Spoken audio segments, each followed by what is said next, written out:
अस्सलाम वालेकुम। I hope आप सब लोग खैरियत से हों और आपको पिछली वीडियो से कुछ फ़ायदा पहुंच रहा हो भाई, कुछ बेसिक चीज़ें समझ आ रही हों, तो उम्मीद ही कर सकते हैं भाई कि आपको समझ आ रहा हो। खैर, आज का जो हमारा टॉपिक है वो है हाइड्रेशन। जिस तरह हमने न्यूट्रिशन को और मोशन को डीपली समझा, एक आसान तरीके से समझे, इस तरह आज हम हाइड्रेशन को आसान तरीके से समझेंगे। हाइड्रेशन का नाम सुनते ही आपके दिमाग में ये चीज़ आती होगी कि हाइड्रेशन का मतलब होता है सिर्फ पानी पी लो। हालांकि हाइड्रेशन का जो मतलब है वो ये है आसान लैंग्वेज में कि आपके जिस्म में इतना पानी हो कि आपके जिस्म के बाकी सारे काम स्मूथ तरीके से हों। ये मतलब है इतना पानी होना जिस्म में कि बाकी सारे काम स्मूथ तरीके से हों। अच्छा, हमारी जो बॉडी है इसमें पानी कौन कौन सी जगह पे होता है ये समझो।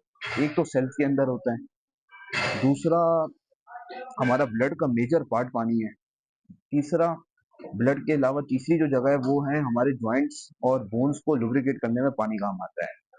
तो अब पहली चीज, ये तो हमने समझ लिया कहाँ कहाँ पानी होता है। अब ये समझते हैं कि पानी को फंक्शन करने में कैसे हमारी बॉडी को हेल्प करता है। तो पहली चीज तो ये समझो कि ट्रांसपोर्ट सिस्टम में, ट्रांसपोर्ट सिस्टम से क्या मुराद कि ब्लड का जो है वो एक मेजर पार्ट जो होता है वो वाटर होता है। और ब्लड का क्या रोल है हमारी बॉडी में? ब्लड का हमारी बॉडी में ये रोल है कि ऑक्सीजन को कैरी करना, न्यूट्रिएंट्स को कैरी करना और वेस्ट निकालना। इतना मेजर रोल है ब्लड का हमारी बॉडी में। और ब्लड का मेजर पार्ट क्या है? पानी। तो अगर आपकी बॉडी में एडिक्वेट अमाउंट ऑफ वाटर नहीं होगा तो उससे क्या होगा? उससे ये होगा कि आपका ब्लड जो है वो थिक होना स्टार्ट हो जाएगा। और फिर आपका ब्लड जब थिक होना स्टार्ट हो जाएगा तो इसका फ्लो स्लो हो जाएगा। फ्लो स्लो हो जाएगा तो एनर्जी सही तरीके से कैरी नहीं होगी। फिर इसका ये इफेक्ट आएगा कि हम लोग को जो है वो जल्दी थकावट होगी और मूवमेंट बड़ी हैवी लगने लगेगी। तो अगर हम अपनी बॉडी में एक स्मूथ एनर्जी चाहते हैं, स्मूथ एनर्जी का फ्लो चाहते हैं, तो हमें पानी ज़्यादा पीना पड़ेगा। ये ट्रांसपोर्ट सिस्टम तो एक रोल हो गया। फिर दूसरा रोल हो गया मूवमेंट और मसल को फंक्शन करने में पानी का बहुत बड़ा रोल है। अगर आपकी बॉडी हाइड्रेटेड होती है तो आपके मसल्स जो होते हैं वो स्मूथली रन करते हैं, आपके मसल जो होते हैं स्मूथली वर्क करते हैं, एफिशिएंटली वर्क करते हैं। और क्योंकि तुमने सुना होगा अगर आपकी बॉडी डिहाइड्रेटेड होती है तो आपके मसल स्टिफ होना स्टार्ट हो जाते हैं और क्रैम्प्स का रिस्क बढ़ जाता है, क्रैम्प्स आना शुरू हो जाते हैं बॉडी में जब एडिकेट अमाउंट ऑफ वाटर नहीं होता आपकी बॉडी में। तो हमें इतना पानी पीना चाहिए ताकि हमारे मसल जो है वो स्मूथली काम करें। तो इससे हमें ये चीज समझ आ गया हाइड्रेटेड बॉडी अगर रहेगी तो उसका क्या हम लोग को रिजल्ट मिलेगा? Smooth motion. मोशन मैंने समझा दिया था, एक्सरसाइज करने को बोलते हैं, मूवमेंट को बोलते हैं। तीसरा, पानी का जो एक बहुत बड़ा मेजर रोल है वो है टेम्परेचर कंट्रोल। टेम्परेचर कंट्रोल मतलब कि जब भी आप जो है वो आपकी बॉडी जो होती है वो हीट होती है, ओवर हीट होती है, या आप कोई वर्कआउट करते हो तो आप स्वेट करते हो, तो फिर लोग क्या कहते हैं ज़्यादातर आपको कि पानी के अंदर नमक मिला के पी लो। ये क्यों कहते हैं? क्योंकि ये एक नेचुरल कूलिंग सिस्टम है भाई पानी आपकी बॉडी का। जब आप स्वेट करते हो तो जो पानी आपका निकलता है आपके जिस्म से, तो उसको हम लोग रिकवर करने के लिए क्या करते हैं? सॉल्ट और पानी पीते हैं। ये नेचुरल एक कूलिंग सिस्टम है। तो इससे हमें क्या समझ आ गया? और अगर हम ये नहीं पियेंगे उससे क्या होगा? तो हमारी बॉडी ओवर हीट कर जाएगी, हमारी बॉडी की परफॉर्मेंस गिर जाएगी, रिकवरी को अफेक्ट होगा। तो इसलिए लोग जो होते हैं वो आपको ये रिकमेंड करते हैं भाई नमक और पानी पी लो ताकि वापस बॉडी हाइड्रेट हो जाए। तो हमने इसमें तीन चीजें समझी बड़ी इंपॉर्टेंट। एक तो हमने ये समझा कि ब्लड का एक मेजर पार्ट है पानी भाई, और ब्लड जो है उसका कितना इंपॉर्टेंट काम है। दूसरा हमने ये समझा मसल को स्मूथली काम करने में पानी बहुत हेल्प करता है। तीसरी चीज हमने जो समझी लास्ट, वो ये समझी कि बॉडी का नेचुरल कूलिंग सिस्टम है पानी भाई, अगर बॉडी आपका टेम्परेचर को कंट्रोल करता ही है। तो ये तो हमने पानी के फंक्शन समझ लिए, पानी होता कहाँ का है। अब हम जो एक और चीज पे आते हैं वो ये है कि हमने, तो अगर तुम पूछोगे मुझसे कि भाई हमें कितना पानी पीना चाहिए, अगर मैं एक हेल्दी एडल्ट की बात करूं और जो वर्कआउट वगैरह नहीं करता, उसको अपनी लाइफ में कम से कम 2.5 से 3 लीटर पानी पीना चाहिए। 2.5 से 3 लीटर पानी पीना ही चाहिए भाई किसी हालत में भी। एथलीट की बात नहीं कर रहा, जो वर्कआउट करते हैं उनका अलग सिनेरियो है, उनकी बॉडी में अगर स्वेट होता है फिर उनको ज्यादा पानी की इंटेक चाहिए होती है। मैं एक नॉर्मल हेल्दी एडल्ट जो घर में भी रहता है, वर्कआउट कुछ नहीं भी करता, उसको भी 2.5 से 3 लीटर पानी पीना ही चाहिए भाई।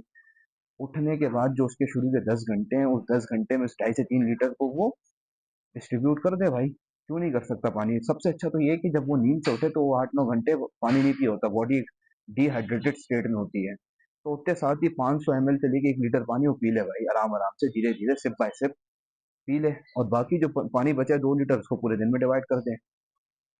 और जो एथलीट है वो तो स्वेट करते हैं, उनको तो और ज्यादा पानी की इंटेक की जरूरत होती है। तो मैं तो एक नॉर्मल बंदे के लिए बात कर रहा हूँ फिलहाल। इसके बाद जो है वो हाँ, कुछ लोग ये भी कहते हैं भाई कि मुझे प्यास ही नहीं लगती। अब ये प्यास लगना जो है ना, प्यास लगना, ये हाइड्रेशन का कोई अर्ली स्टेज नहीं है, ये लास्ट स्टेज है। इसका मतलब आपकी वो बॉडी जो है वो ऑलरेडी एक डिहाइड्रेटेड स्टेट में जा चुकी है। अब वो अब आपसे पानी मांग रही है, और लोग प्यास का वेट कर रहे होते हैं। और जो लोग बोलते हैं ना मुझे प्यास ही नहीं लगती, प्यास ही नहीं लगती, वो उसके पीछे बहुत सी वजह होती है भाई। प्यास नहीं लगती, वो आपने अपनी बॉडी को इस तरह आदी किया हुआ होता है कि मुझे प्यास नहीं लगती। अक्सर ऐसा होता है कि आप मीटिंग्स में होते हो और आपके आसपास पानी का एक्सेस नहीं होता यार, या तो कभी कभार ऐसा होता है कि आपके पास पानी का एक्सेस होता है मगर आप इतने सुस्त होते हो कि खुद जाके पानी ले आओ। हिलना तो है नहीं जिंदगी में, तो आप इतने सुस्त होते हो कि खुद जाके जब कोई आएगा तो मैं तब पानी का बोलूंगा, और तब तक आप अपने ब्रेन को सिग्नल दे देते हो कि अभी पानी नहीं है।